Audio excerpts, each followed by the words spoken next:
This is the story of the Cuban Missile Crisis, 13 days in October 1962, when the world came closer to nuclear annihilation than at any point in human history.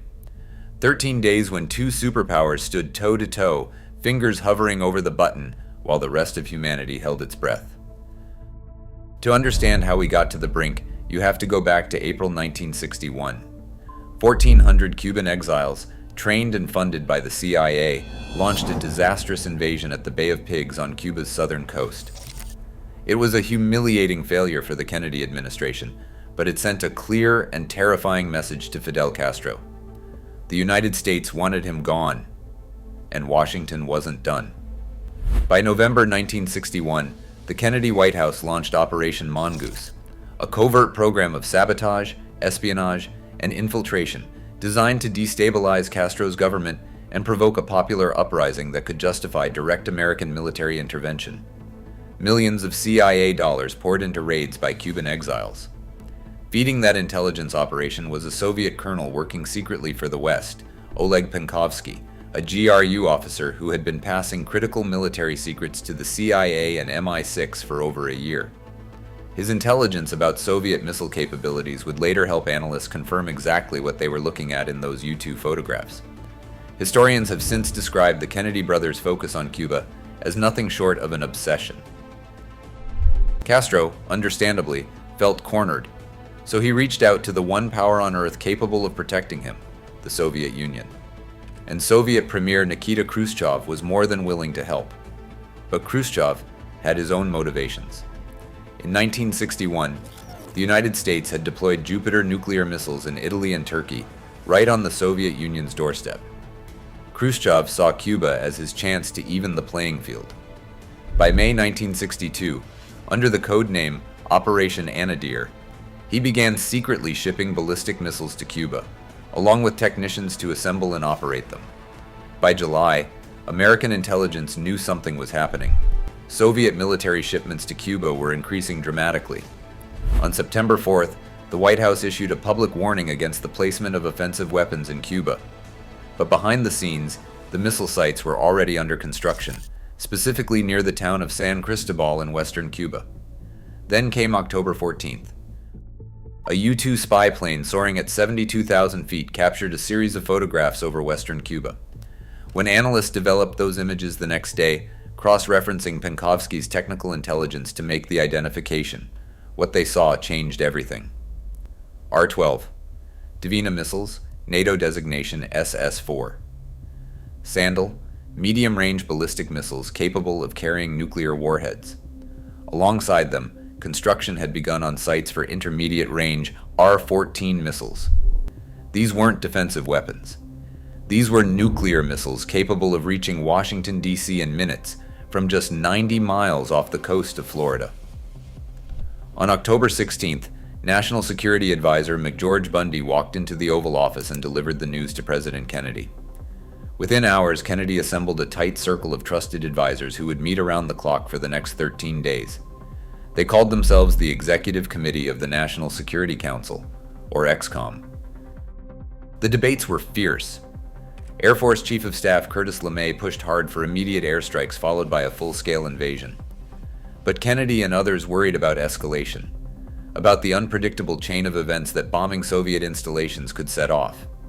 Secretary of Defense Robert McNamara advocated for a naval blockade, and Kennedy agreed, but with a critical linguistic choice. They called it a quarantine, because under international law, a blockade is an act of war. On October 22nd, Kennedy addressed the nation in a televised speech of extraordinary gravity. He revealed the existence of the missile sites and announced the naval quarantine. The world learned, in real time, that it was staring down the barrel of nuclear war. That same day, the Strategic Air Command was quietly elevated to DEFCON 2, the highest alert level in American history, and the only time SAC has ever reached that threshold. Hundreds of nuclear-armed B-52 bombers were placed on airborne alert. Minuteman missile crews were brought to maximum readiness. The United States military was, for the first time, genuinely prepared to launch a nuclear war within minutes. The numbers were staggering. The United States held over 25,000 nuclear warheads in its stockpile. The The Soviet Union had roughly 3,300. America's numerical advantage was enormous. But here's what nobody in Washington knew. There were already 158 Soviet nuclear warheads sitting in Cuba. Not just the medium-range missiles everyone was focused on, but tactical nuclear weapons, Hiroshima-sized bombs designed to obliterate any American landing force. The Soviets also had 40,000 troops on the island, 5 times what the CIA had estimated. When Robert McNamara learned about the tactical weapons decades later, his response was 2 words: "This is horrifying." Khrushchev had also sent submarines to escort Soviet merchant ships heading for Cuba, and each submarine carried a torpedo armed with a 10-kiloton nuclear warhead. As the quarantine took effect, Soviet ships approached the blockade line. The world waited. Then, on October 24th, the ships stopped or turned back. Secretary of State Dean Rusk reportedly said, "We're eyeball to eyeball, and I think the other fellow just blinked." But the crisis was far from over. At the United Nations, U.S. Ambassador Adlai Stevenson confronted his Soviet counterpart Valerian Zorin directly in the Security Council chamber, demanding to know whether the Soviet Union had placed missiles in Cuba. When Zorin stonewalled, Stevenson produced the U-2 photographs for the entire world to see and delivered one of the most dramatic lines in diplomatic history. "I am prepared to wait for my answer until hell freezes over." UN Secretary General U Thant was simultaneously working back channels, appealing to both Kennedy and Khrushchev to step back from the edge. On October 26th, Khrushchev sent a letter to Kennedy offering to remove the missiles in exchange for an American guarantee not to invade Cuba. It seemed like a way out. But the very next day, a second letter arrived with a harder demand. The United States must also remove its Jupiter missiles from Turkey. October 27, 1962. Black Saturday. Kennedy advisor Arthur Schlesinger Jr. later called it not only the most dangerous moment of the Cold War, but the most dangerous moment in human history. That morning, Major Rudolph Anderson climbed into his U-2 reconnaissance plane for his 6th flight over Cuba in 13 days. He wasn't even on the schedule. He had lobbied for the mission himself. Flying alone and unarmed at 72,000 feet over an island now bristling with Soviet anti-aircraft batteries, Anderson never came home. A Soviet surface-to-air missile struck his plane, killing him instantly. He became the only combat casualty of the entire crisis, and by order of the president, the first recipient of the Air Force Cross. Pieces of his U-2 are still displayed in 3 Cuban museums today. Anderson's death ratcheted tensions to a breaking point. The military pushed harder than ever for strikes. But something even more terrifying was happening beneath the waves, something nobody in Washington or Moscow fully understood at the time. Near the quarantine line, the U.S. Navy detected Soviet submarine B-59. American destroyers began dropping depth charges to force it to surface. Inside the submarine, conditions were nightmarish. Temperatures had climbed to 50 degrees Celsius.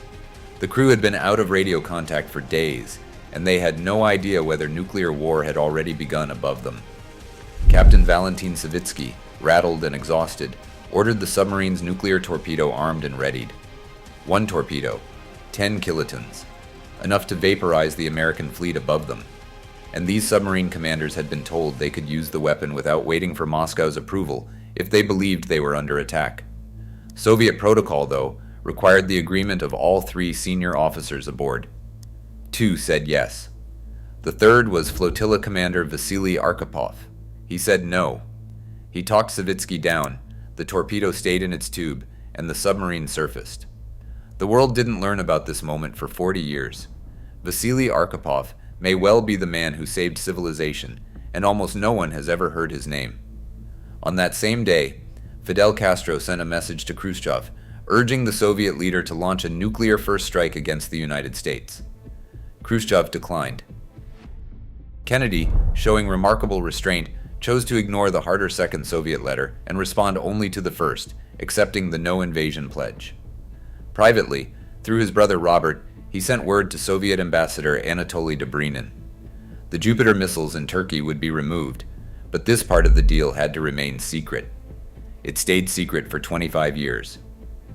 On October 28th, Khrushchev announced the Soviet Union would dismantle and remove all offensive weapons from Cuba. The crisis was over. The world exhaled. The aftermath reshaped everything. Within months, a direct communication line between the two capitals was established, the Moscow-Washington hotline that the press dubbed the Red Telephone, so that no future crisis would be worsened by slow communication. In August 1963, the United States, the Soviet Union, and the United Kingdom signed the Limited Nuclear Test Ban Treaty, the world's first formal nuclear arms control agreement, and over 120 nations had joined by year's end. Kennedy himself captured the absurdity of the era when he remarked at a White House meeting, "It is insane that two men, sitting on opposite sides of the world, should be able to decide to bring an end to civilization." Khrushchev's own words echoed that same recognition. The two most powerful nations had been squared off against each other, each with its finger on the button. The Cuban Missile Crisis lasted 13 days, but its lessons about communication, restraint, the terrifying fragility of peace, and the courage of individuals like Vasily Arkhipov, those lessons have no expiration date.